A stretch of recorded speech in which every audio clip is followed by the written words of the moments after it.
پروردگار تک پہنچ سکتا ہے. تو آخر میں کیا ہوتا ہے؟ وہ غلط راستے سے وہ اللہ تک پہنچنا چاہتے ہیں. وہ حشر آپ کے سامنے ہے. کیا ہو رہا ہے, کیسے ہو رہا ہے؟ اہل بیت کے در کو چھوڑو گے تو تم کو کسی نہ کسی در پہ جانا پڑے گا, اور جس در پہ جاؤ گے ظاہر سی بات ہے جب سیدھے راستے پہ نہیں جاؤ گے تو کسی ٹیڑھے راستے پہ جاؤ گے, اور ہر وقت تمہیں ایک خدشہ رہے گا کہ کاش ہم ادھر چلے گئے ہوتے تو بار بار کسی اور در پہ جانے کی ضرورت نہ پڑتی. ایک راستے پہ چلو, وحدت کے راستے پہ, اہل بیت کے راستے پہ چلو گے تو تمہیں ہر سوال کا جواب نظر آئے گا. صلوات ارشاد فرمائیں. اللہ نے راستے معین فرمائے ہیں, جب ان راستوں کے ساتھ تم پروردگار تک پہنچنا چاہو گے تو پہنچ جاؤ گے, لیکن اگر وسیلے کے بغیر تم کسی اور راستے کے ذریعے اللہ تک پہنچنا چاہو گے تو نہیں پہنچ پاؤ گے. یہی وجہ ہے کہ ایک عالم دین, ایک واقعہ ہے, تہران کے عالم دین ہیں جو نماز پڑھاتے ہیں, امام جماعت ہیں.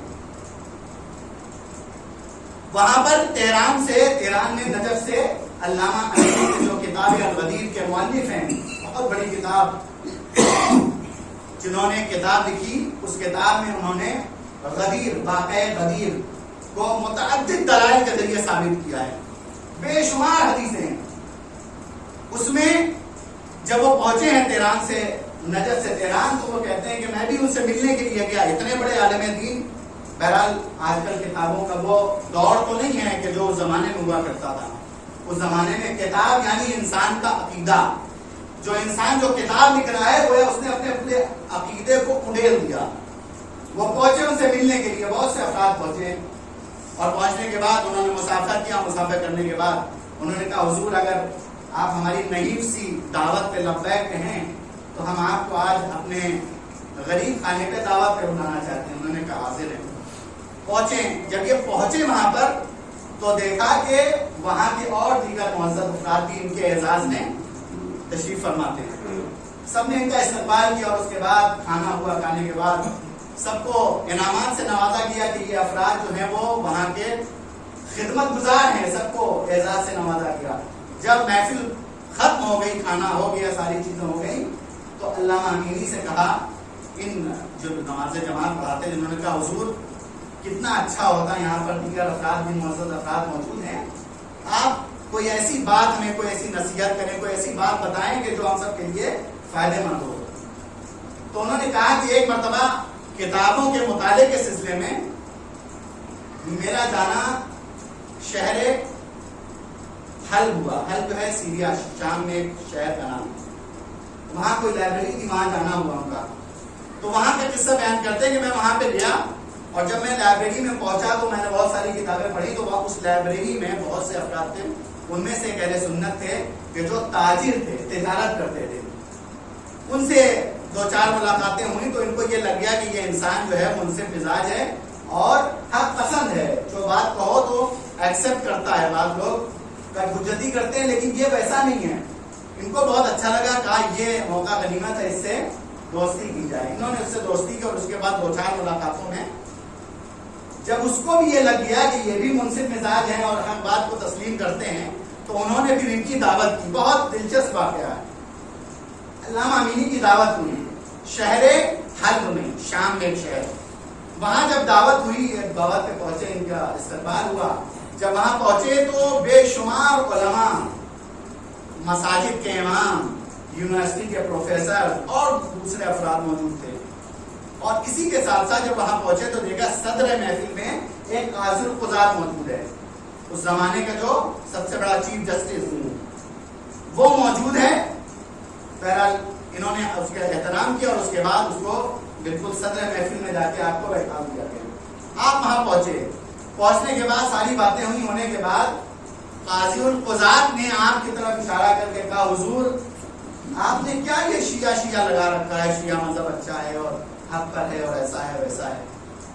انہوں نے کچھ نہیں کہا. کہا یہ بتائیے کہ کیا آپ اس حدیث کو تسلیم کرتے ہیں, من ماتا ولم یعرف امام زمانہ ماتا میتۃ جاہلیہ. دیکھیے یہ اہل بیت کے در کا گداگر ہے. یہ عالم جو تھا اہل بیت کے گھر کا گداگر تھا. اس نے کوئی بات نہیں کی, صرف ایک حدیث نقل کی کہ جو حدیث اہل سنت بھی تسلیم کرتے ہیں. ابھی میں دیکھ رہا تھا بہت سی کتابوں میں مختلف الفاظ بدل گئے ہیں، کسی میں لغیر امام ہے، کسی میں دوسرے الفاظ کے ساتھ آیا ہے، لیکن سب نے اس حدیث کو نقل کیا اور مانتے ہیں۔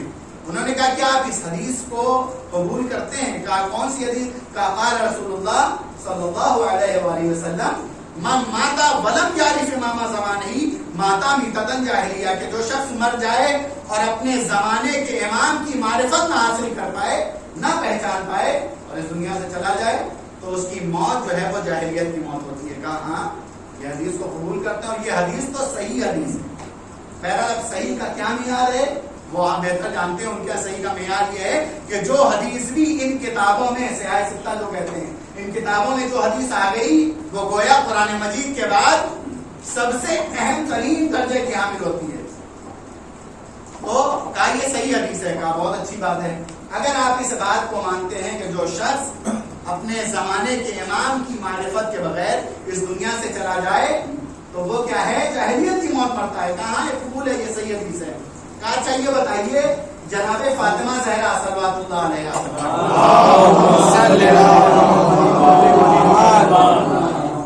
فاطمہ زہرا کی اسلام میں کیا ویلیو ہے، کیا قیمت ہے، ان کی شخصیت کیا ہے؟ کہا ان کی شخصیت کے کیا کہنے، ان کی شخصیت کا تو قرآن قصیدہ پڑھتا ہے، سورہ آئے حل عطا ہے، انما ہے، اور سورہ تطہیر ہے جو آپ کی شان میں نازل ہوئی ہے، عصمت کے احسان میں جناب فاطمہ زہرا کی ذات ہے۔ جب آپ نے یہ قبول لیا تو کہا اچھا پھر آپ یہ بات بتا دیجئے کہ جناب فاطمہ زہرا صلوات اللہ علیہا اپنی زندگی میں کچھ خلفاء سے کیوں ناراض تھی اور اسی ناراضگی کی حالت میں دنیا سے کیوں چلی گئی؟ لیکن یہ سوال بہت بڑا معمہ ہے تاریخ اسلام کا، یہ سوال کوئی معمولی سوال نہیں ہے، اور اسی ایک سوال کے اوپر پوری تاریخ ٹکی ہوئی ہے۔ ہمارا یہ وہ سوال ہے کہ جو آج تک اس کا جواب، اور اگر کوئی جواب کے پیچھے جائے گا تو آخر میں وہ سر تسلیم کرے گا اور اس کے بعد مذہب شیعہ کو تسلیم کر لے گا۔ انہوں نے سوال کیا، وہ جو قاضی القضات تھا، چیف جسٹس تھا، وہ دنگ رہ گیا، حیرت میں آ گیا کہ یہ کہاں سے آ گیا، اور جب دیکھا کہ کسی کے پاس جواب نہیں تو اس نے کہا حضور یہ سوال ہماری محفل کے خلاف ہے، چونکہ ہماری جو بحث تھی، جو گفتگو آپ نے کی تھی، حدیث منمات تھی کہ جو شخص اپنے زمانے کی امام کی معرفت کے بغیر چلا جائے وہ کیا ہے؟ جاہلیت کی موت مرتا ہے، اور خلفاء سے اس کا کیا تعلق ہے؟ تو انہوں نے کہا کہ نہیں، بہت گہرا تعلق پایا جاتا ہے۔ دو سوال قائم کیے، کہا یہ بتائیے کہ کیا جناب فاطمہ زہرا کا کوئی امام تھا یا بغیر امام کے اس دنیا سے چلی گئی؟ بہت گہرا سوال۔ کیا جناب فاطمہ زہرا کا کوئی امام تھا یا بغیر امام کے اس دنیا سے چلے گئی؟ اور اس کے بعد دوسرا سوال یہ تھا کہ یہ جو خلفاء تھے، جو جن کو امام بعض لوگ مانتے ہیں، کہتے ہیں خلیفہ یعنی امام، ان سے جناب فاطمہ زہرا ناراض ہوئی اور اسی ناراضگی کی حالت میں اس دنیا سے چلی گئی۔ تو اب یہ سوال کو جب آپ ڈیپ میں جائیں گے تو سب نتیجہ سامنے ہے۔ سب سے پہلی بات یہ ہے کہ جناب فاطمہ زہرا کا امام کون تھا؟ امام جناب فاطمہ زہرا کا کون تھا؟ اگر بالفرض بعض لوگوں کے مطابق مان لیں کہ وہ خلفاء کہ جو برسر اقتدار تھے، تھوڑی دیر کے لیے مان لیے وہ تھے، تو دوسرا سوال یہ آتا ہے پھر آپ ان سے ناراض کیوں تھی؟ اگر وہ تھے تو پھر ناراض کیوں تھی؟ ایک سوال۔ دوسری بات یہ کہ چلیے وہ خلفاء تھے تو جناب فاطمہ زہرا کے اوپر آتا ہے کہ ایسے افراد کو کہ جنہوں نے جناب فاطمہ زہرا کا باقی فدا چھینا، ایسے افراد کے جو دین کی پابندی نہیں کرتے تھے، ایسے افراد کو جناب فاطمہ زہرا امام مان سکتے، اور اگر نہیں تھے تو پھر جناب فاطمہ زہرا کی شخصیت اتنی بالا شخصیت تھی تو پھر جناب فاطمہ زہرا کا امام کون تھا؟ وہ دنگ رہ گئے کہ سوچنے پر مجبور ہو گئے کہ آخر یہ ہوا کیا ہے، اور اس کے بعد پوری رات سوچتے رہے، اور یہ بھی وہیں موجود تھے، سارے افراد آپس میں تھے۔ جب وہ پوری رات سوچ کے تھک گئے، صبح ہوتے ہی انہوں نے سب نے سر تسلیم کو خم کیا اور اس کے بعد کہا کہ ہم اس نتیجے پہ پہنچے ہیں کہ جناب فاطمہ زہرا کا بے شک امام موجود تھا، اور وہ امام کوئی اور نہیں ہے، مولا متقیان غالب کل غالب حضرت علی ابن ابی طالب علیہ السلام۔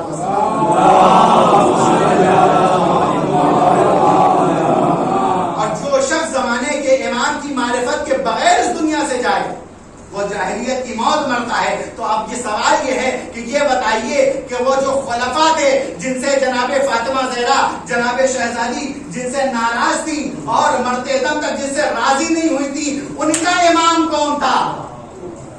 جن سے شہزادی راضی نہیں تھی ان کا امام کون تھا؟ ظاہر سی بات ہے پورا سرچ کرنے کے بعد اسی نتیجے پہ پہنچیں گے کہ ان کا امام بھی علی تھا. اور جب علی امام تھے تو ان کی معرفت کے بغیر جو اس دنیا سے جائے ان کی خلافت تو دور کی بات ہے, ان کا ایمان ہی خطرے میں پڑ رہا ہے. صلوات پڑھے محمد.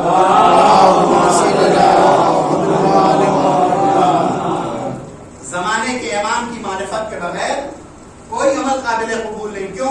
اس لیے کہ میں نے کہا عبادت جو ہے مقصد پروردگار ہے, مقصد خلقت ہے, لیکن عبادت جو ہے وہ معرفت کے سائے میں ہونا چاہیے. بغیر معرفت کے عبادت کسی کام کی نہیں. بہت سے عابد ہیں کہ جو عبادت کرتے ہیں لیکن معرفت نہیں. ایک عابد کا ذکر ہے کہ وہ عبادت کرتا تھا اور اس کو اپنی عبادت پہ بہت ناز, بے شمار سے تھے زندگی میں اس نے انجام دیا. جب بہت زیادہ اس کو ناز ہوا تو پروردگار نے اس کو اسی کے انداز میں جواب دیا. عالم خواب میں جب وہ پہنچا تو اسے خواب آیا, ایک صحرا ہے, اس صحرے میں پہنچا, ایک جنگل ہے جہاں پانی کا کوئی گزر نہیں, دور تک سراب ہی سراب ہے, جدھر دیکھتا ہے پانی نظر آتا ہے, جب تلاش کرتا ہے تو پانی نہیں, سراب ہی سراب ہے. وہ پہنچتا ہے, جب پیاس سے جانب ہو گیا تو اسے خواب میں ایک وجود دکھائی دیا. پتا ہے کون ہے یہ وجود؟ یہ وہی وجود ہے جو ہر جگہ پہنچ جاتا ہے, ہر جگہ پہنچ جاتا ہے, اور جہاں جیسی ضرورت ہوتی ہے ایڈجسٹ بھی ہو جاتا ہے. عابدوں کے درمیان عابد کے بیس میں جہاں جیسی ضرورت ہوئی ایڈجسٹ ہو گیا, پہنچا, اور اس کے بعد اس کے پاس پانی موجود تھا. کہاں پہ؟ لگتا ہے تم پیاسے ہو, کہاں پیاس لگی ہے, چلو پانی موجود ہے. انہوں نے اٹھایا, پانی پینا شروع کر دیا. جب تھوڑا سا پانی پی لیا, کہا ایک شرط ہے پانی دے رہے ہیں, کہا بتاؤ بتاؤ جلدی بتاؤ. کہا آدھی عبادت ہمیں چاہیے تمہاری, اب مرتا کیا نہ کرتا. انہوں نے آدھی عبادت دے دی, کہا جان بچا لیں گے دوبارہ کرنے کی بات. اور اس کے بعد جتنا پانی ان سے ان کی پیاس کی انہوں نے بجھا لی. اس کے بعد یہ خواب ان کا پھر کنٹینیو, تھوڑی دیر کے بعد پھر پیاس لگی. اب جب پیاس لگی پھر حاضر ہو گئے, کہا ابھی اور پیاس تمہیں لگی ہے, کہاں پیاس لگی ہے. کہا لیکن یہ بتاؤ اس بار تمہاری شرط کیا ہے؟ اس لیے کہ ایک مرتبہ آدھی عبادت جا چکی ہے, دوسری عبادت کے لیے ختم ہو گئے کہ ایسا نہ ہو کہیں کہتے دوسری عبادت دے دو. اس نے کہا جو تم سوچ رہے ہو مجھے وہی چاہیے, اس کے علاوہ کچھ نہیں چاہیے. اس کا مطلب یہ ہے کہ یہ جو حضرت ہیں یہ سوچتے بھی ہیں, سمجھتے بھی ہیں, اور ہم جو سوچ رہے ہیں اسی حساب سے کام کرتے ہیں. ہاں وہ جو تم سوچ رہے ہو وہی چاہیے, کہانی بھی نہیں ہو سکتا. بڑی اہمیت ہے ان عبادتوں کی, بہت زیادہ ہم نے سجدے کیے ہیں, ایک عمر گزاری ہے سجدے میں, عبادت میں. اتنی آسانی سے تھوڑی دے دیں گے, تمہاری مرضی, چلے گئے. زیادہ پیاس لگی, پھر بلایا, کہا اچھا تھوڑا سا پانی دے دو, کہا عبادت دینا پڑے گی, کہا چلو تھوڑی سی اور دے دو. ان کی 70% عبادت چلی گئی, 75% چلی گئی, یہاں تک کہ 95% عبادت چلی گئی. اس نے کہا تھوڑی سی تو رہنے دو, کم سے کم اور کر لیں گے. وہ پیاس بڑھتی گئی اور ان کے پانی کی طرف بڑھتی گئی, یہاں تک کہ ان کی ساری عبادت چلی گئی. اب عالم خواب میں پروردگار نے ان کے زمین کو جھنجھوڑا کہ شخص اے عابد, کیا تمہاری عبادت کی اتنی سی قیمت تھی جس کے اوپر تم ناز کرتے تھے, صرف اتنی سی قیمت تھی کہ تم نے اس پانی کے عوض اپنی پوری زندگی کی عبادت ٹرانسفر کر دی, ادھر دے دی. تب یہ متوجہ ہوئے, اور اس کے بعد کا پروردگار پیاس کا غلبہ تھا, کہا وہ سب چیز تھی لیکن کبھی بھی اپنی عبادت پہ بے جا ناز مت کرنا. لیکن ناز کسے کہتے ہیں؟ ناز جو ہوتا ہے انسان کو سب کو اچھا لگتا ہے کہ ہاں بھائی ہم نے عبادت کی ہے, پروردگار نے ہم کو صحت دی تھی اور اچھی چیز میں ہماری صحت یوز ہوئی, یہ اچھی چیز ہے. لیکن جب اس سے آگے کا مرحلہ پڑتا ہے تو پھر یہ ناز پروردگار کو پسند نہیں ہے. ارے جب شیطان جیسے کو جو عبادتوں پہ اتنا ناز کرتا تھا پروردگار کے سامنے نہ جھکا اور عبادت کو اس نے معیار قرار دیا, تو پروردگار نے شیطان کا حشر کیا کیا. شیطان سے زیادہ تو کوئی عبادت نہیں کر سکتا. اللہ نے اس کا انجام ہماری آنکھوں کے سامنے رکھ دیا کہ دیکھو اگر عبادت بغیر معرفت کے ہوگی تو شیطان جیسی عبادت ہوگی. صلوات میں محمد والے محمد وآل محمد.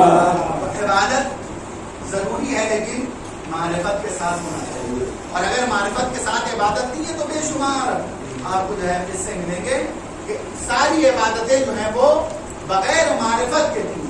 اور یہی وجہ ہے کہ جب عابد اور عالم میں فرق بیان کیا گیا کہ عابد افضل ہے یا عالم افضل ہے تو میدان العلماء افضل من سماعت محمد.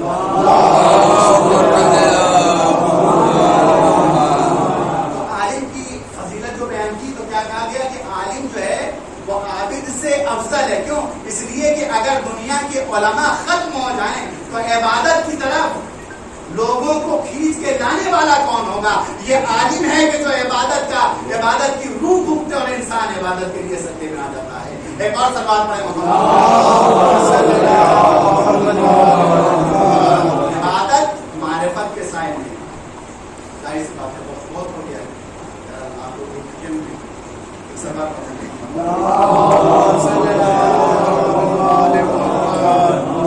عبادت اس طرح سے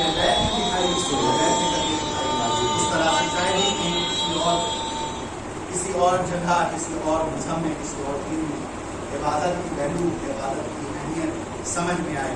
اس لیے کہ ہمارے یہاں تو پہلے سے لے کے آخر تک عبادت کا جو مناظرہ پیش کیا گیا جو نظارہ پیش کیا وہ کہیں اور نہیں. مولا کائنات کی عبادت دیکھیے ایسی عبادت کہ اگر نماز میں کھڑے ہو جائیں اور پیر سے تیر نکال دیا جائے تو آپ کو خبر تک نہ ہو. یہ اتنا رجحان ہوگا. امام حسن کی عبادت کہ جب وضو کے لیے کھڑے ہوں تو آپ کا چہرہ متغیر ہونے لگے اور کسی نے پوچھ لیا کہ مولا آخر آپ کا چہرے کا رنگ متغیر کیوں ہو رہا ہے؟ کہا مجھے پتا نہیں کہ یہ ناقص جسم اس کامل ذات کی طرح متوجہ ہو رہا ہے. امام حسین کی عبادت ایسی عبادت کہ ساری عبادتوں کو نہ. اور اس کے بعد سید سجاد امام زین العابدین کی عبادت جس کے لیے کہا گیا کہ شیطان نے بھی آ کے دوسری مخلوق نے بھی آ کے یہ گواہی دی کہ انتا زین العابدین انتا زین العابدین کہ آپ عبادت گزاروں کی زینت ہیں آپ عبادت گزاروں کی فخر ہیں. بہرحال جس طرح سے عبادت اہل بیت نے سکھائی ہے کوئی اور نہ کر سکتا ہے اور نہ ہی سوچ سکتا ہے. ذرا سوچئے ایسے وقت میں عبادت کرنا کہ جہاں پر ہر طرف شہداء کے لاشیں بچھے ہوں ہر طرف شہیدوں کے لاشیں بچھے ہوں اور وہاں پر عبادتیں ہو رہی ہیں اور اس طرح سے عبادت ہو رہی ہیں کہ وہاں معرفت پائی جاتی ہے. آپ دیکھیں مولانا امام حسین کی شہادت کے بعد جب خیام جل رہے ہیں اور اس خیمے پہ جلنے کے درمیان بیویاں ایک خیمے سے دوسرے خیمے میں جا رہی ہیں تو جناب زینب سلام اللہ علیہا ان کا مقام ایک مرتبہ اپنے پشت پر جناب عابد بیمار کو لے کے خیمے سے باہر آتی ہیں. ہاں کہتی ہیں جناب عابد بیمار کے پاس پہلے جاتی کہتے ہیں اے سید سجاد اے بیٹا سید سجاد اتنا بتا دو کہ کیا اسی خیمے میں جل کے راکھ ہو جائیں یا خیمے سے باہر چلے جائیں. سید سجاد کہتے ہیں نہیں نہیں اے بوبی اماں جان کا بچانا واجب ہے آپ خیمے سے باہر جائیں. راوی کہتا ہے میں نے دیکھا ایک صحیفہ ہے ایک صحیفہ ارے اپنے پشت پہ کچھ لاد کے باہر لے جا رہی ہے. میں نزدیک ہوا میں نے دیکھا کوئی اور تو نہ تھا وقت کا غریب امام سید سجاد جناب زینب کی پشت پہ موجود ہے. ایک خیمے سے دوسرے خیمے کی طرف منتقل ہو رہی ہے. اللہ خدا آپ کو کسی غم میں نہ رلائے سوائے غم اہل بیت کے. ہاں عزیزو عبادت معرفت کے ساتھ امام وقت کی معرفت ہونا چاہیے. جناب زینب نے امام وقت کی معرفت بتائی. جناب زینب نے بغیر مشورے کے کام نہیں کیا. ہاں عزیزو تاریخ کہتی ہے جب سارے خیمے جل گئے راوی کہتا ہے فوج یزید کا ایک سپاہی کہتا ہے میں نے دیکھا سب کوئی خیمے کی طرف لوٹ مچا رہے ہیں. کوئی ہے جناب ارے کوئی ہے کچھ لوٹ رہا ہے کوئی دوسرا ہے